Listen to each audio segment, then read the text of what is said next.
Today I'm going to show you how to make a commercial root beer formula just like the big boys. Super easy, only requires 7 ingredients plus some acid, sugar, water, a few other simple ingredients, nothing you can't get at your local homebrew store. You can get all these online. You only need a cheap $25 balance you can get online and optionally a stir plate. They do just save you time, but you could do this manually with a spoon if you wanted to. Now, the one thing about root beers is there may be 300 plus brands on the market in North America, but there's probably only a couple dozen flavor extracts. Most root beer producers buy a pre-made extract, add some water, some sugar, carbonate it, and put it in their branded can or bottle. So you're not actually getting this wide variety of root beers that everybody thinks, but with this method, you can modify it any way you want. So if you like a more vanilla forward root beer, you can add more vanillin, ethyl vanillin, or actual vanilla extract. If you like more bite, you can add more wintergreen. If you want nutmeg or cinnamon element to it, you can do all of that. And I'm going to show you how to do it because it is really easy. Like I said, you only need a few ingredients and a couple pieces of equipment. So let me show you how it's done. Now, I always start with my solid ingredients just because they tend to be the hardest to measure out. Everything else we can do in drops. But I do make these formula sheets, so I'll be referring to it, but I put these over on Patreon. It gives you all the instructions and all the information about it and some extra details like solubility, because we'll talk about picking your solvent in a bit. All the ingredients are listed, and then you can modify them as you see fit according to your taste. So I am going to refer to this 0.4 grams of ethyl vanillin. You can use vanillin, it's just not as strong. Or you can actually make your own vanilla extract, or even use, if you followed the Dr. Pepper recipe and you made the vanilla oil, you could use that. And you just need a very small amount. And this will be enough to make 80 liters. So again, this costs pennies in ingredients. So you make 80 liters with one concentrated bottle, and then I'll show you how to make the rest.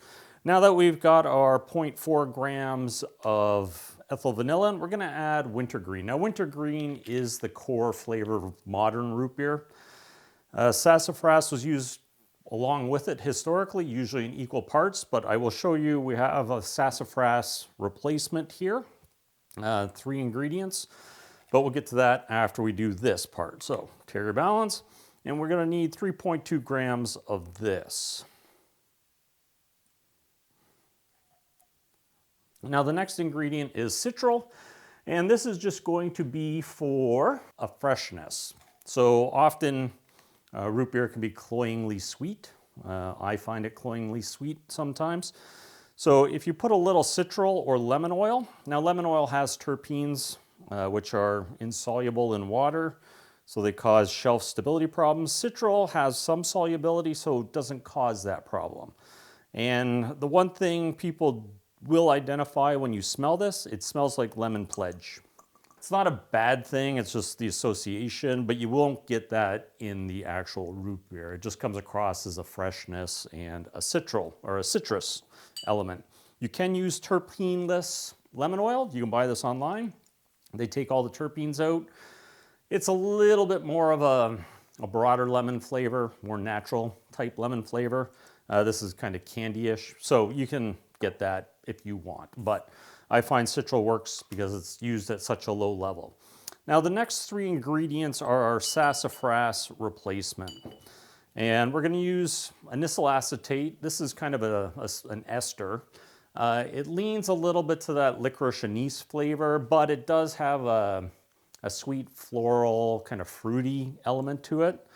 The next one is toscanol. I've used this before, and this is sassafras acetate. So it's a safer version of saffrol, but it does have a wonderful kind of somewhat anise flavor, but it'll remind you of root beer when you smell it. So this is the appropriate replacement for saffrol or sassafras oil.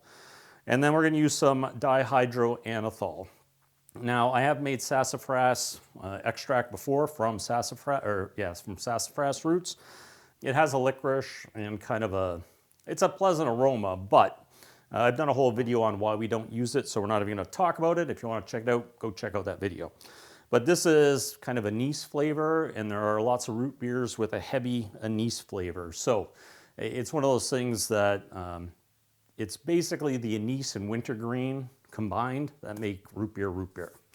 So I will add those as we need to.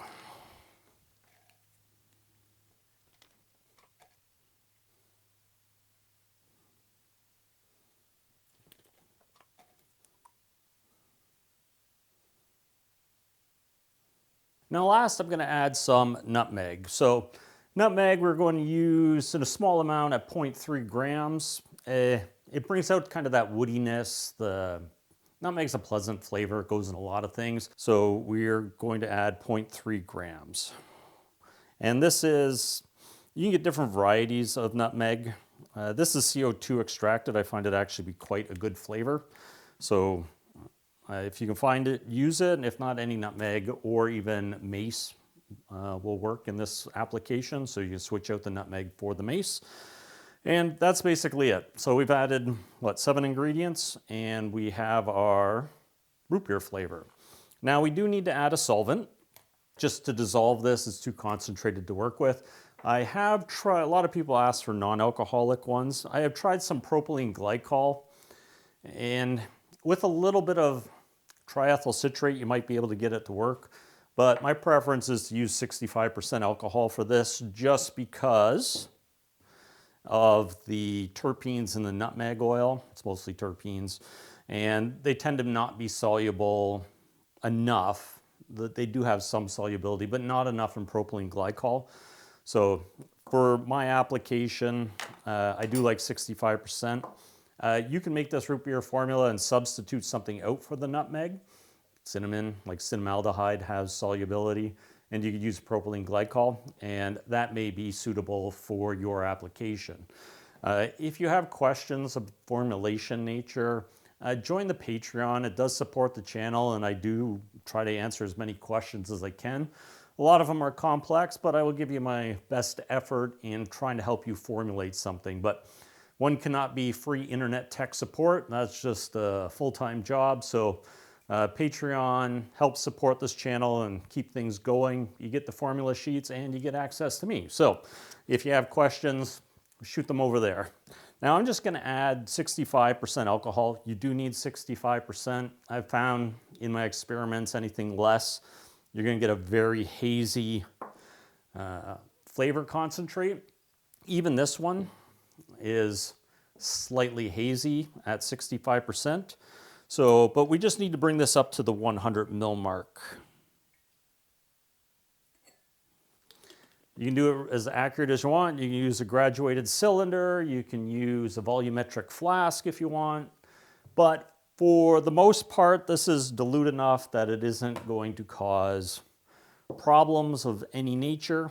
So the trick is to get the vanillin, or ethyl vanilla in this case, dissolved, because it is a powder. And we'll just get this stirring. And this is the benefit of having a stir plate. You can just basically dissolve everything and do dishes and whatnot while this is stirring. And I'm just going to set this to the side because I've already made one, obviously, and we're just going to use that one today. But the trick here is we still need the stir plate, and you're just going to make a simple syrup. I use these volumetric media bottles because they have a 1,000 ml mark. You can use a 1,000 ml beaker or anything but I just put 625 grams of sugar in this, and then I fill it up to the 900 ml mark because we have some stuff to add. And then we could top off with water to get exactly 1 liter. So I find this to be the easiest method. But we can take this, and I do need a magnetic stir. Oops.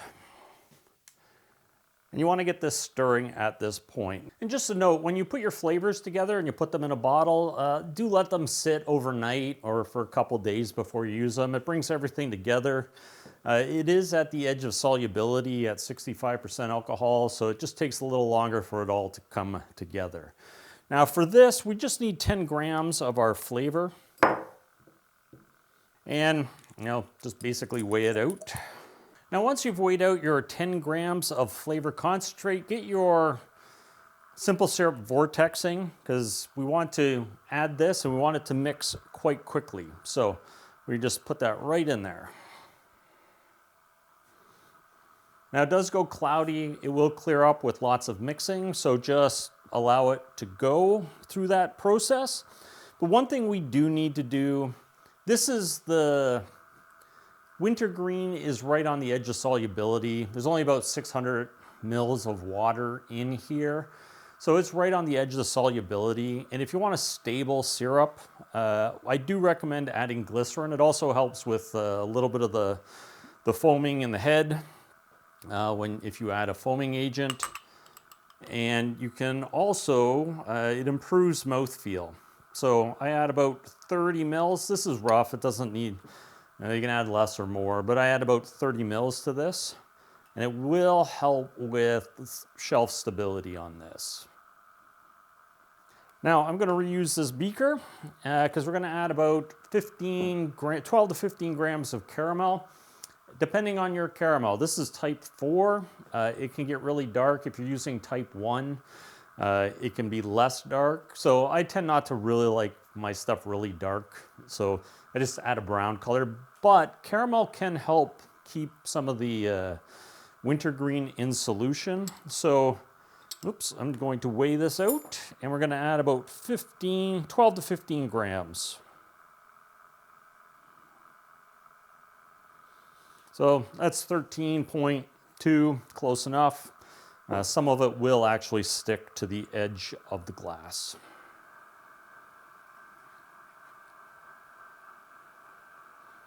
Now, as you can see, we're kind of near the 1 liter mark, not quite, but we do need to add 2 more ingredients, citric acid and sodium citrate.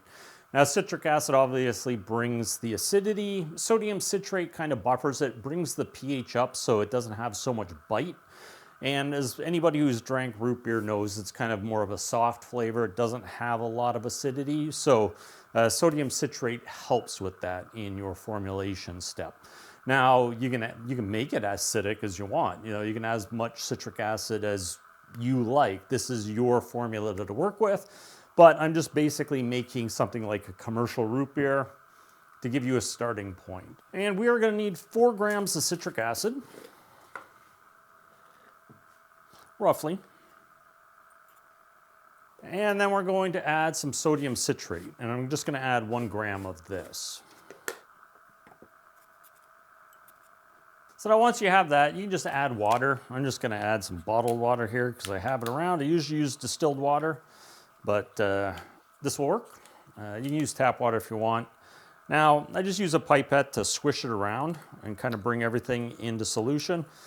Citric acid will dissolve pretty much in an equal amount of water. It's cold in here, so it doesn't dissolve that quickly, but if you use hot water or warm water, it would dissolve almost instantly. This is almost all dissolved. I will just straight up add it in.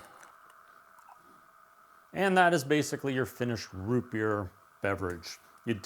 I'll show you how to make it in a second, but we're gonna let this stir for a bit. You can finish off by bringing this up to the 1 liter mark. It's pretty much there, but I just top it off with a little bit of water and get it exactly 1 liter, and then you're all set.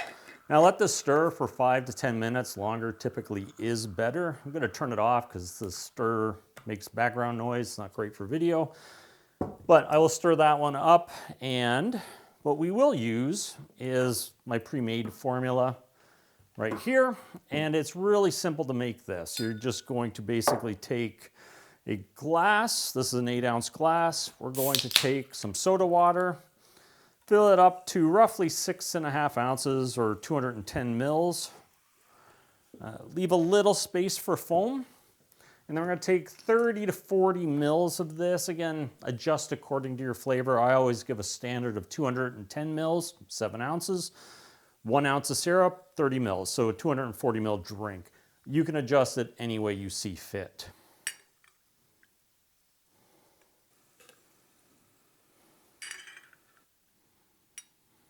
So that's about 35. This is a Japanese jigger. It's 25 mils. So That is basically it. You can top it off. As you see, there's no foam on this because I did not add the foaming agent. I haven't done a video on soap bark and the other foaming agents. I will do that in the future, but you can top it off with a little bit of soda water. Now, you don't need to stir it. That's called serving solid. You can if you want, but that's all you need to do when you do these, because the carbonated water tends to mix everything. As long as your syrup's not 2-to-1 or stronger, this is 1-to-1 in this. If you use 3-to-2, it will mix fine. But the heavier the syrup, the less likely it's going to mix. You'll end up with syrup down at the bottom. So how does this taste? Tastes great. I'd happily put that up against any root beer formula on the market. It's not that it's better than anything, it's just equal to everything. It is a solid root beer flavor. You can kick it up by adding a little bit more syrup if you don't find it strong enough. I tend not to like super sweet things, so I tend to keep the sugar level a little bit lower. But if you want more sugar, just add more syrup. If you want more punch, just add more syrup. So you can even go 2 ounces to 310 mils or something like that, and you'll get more of a commercial level flavor. Now, historically, I've done a video on this over on Patreon. It's called Hot Drops. So they used to actually add, this is just capsaicin, alcohol, and myrrh. Myrrh is just a bittering agent, kind of like Fernet. But you can actually add this in drops to this, and it makes a more adult flavor. So it gives a little more kick and it gives a little more bitterness.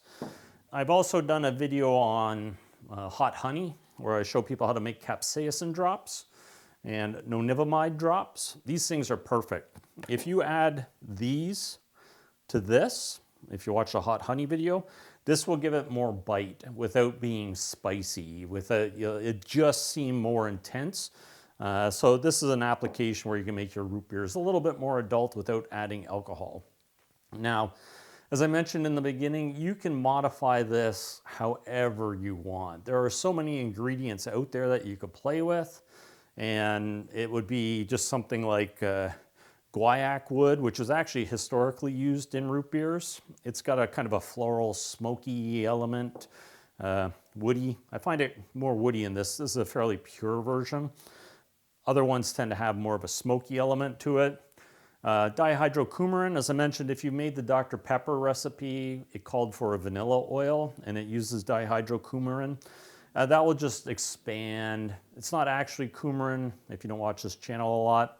It's a safe version of coumarin, but it's got a different flavor than vanilla, often complementary. In a previous video, I talked about sarsaparilla, not at all related to sassafras. And I mentioned that it had a cascarilla bark flavor of the fresh root. So you can actually add cascarilla, which is kind of like bitter Coca-Cola. It's a bitter cola element. It's a very interesting flavor, often used in amari. So Campari may actually use it. Remember that correctly. And then you can use different salicylates. So there's ethyl salicylate and butyl salicylate, anisic aldehyde, anisal alcohol, these just different anise flavors that you can actually work into this. And again, formulate how you see fit. Like I said, if you like more vanilla, add more vanilla. If you like more bite, wintergreen. If you like more of an anise flavor, pick an anise compound, and then you can build out from there. If you want cinnamon in it, go for the cinnamon. There are lots of things you can do this, but this is an excellent starting point for anybody who wants to make homemade root beer. This is the way we do it in modern times, so jump on the train and get some modern root beer. So thanks for watching. Check out Patreon if you have any questions, and I'll see you in the next video.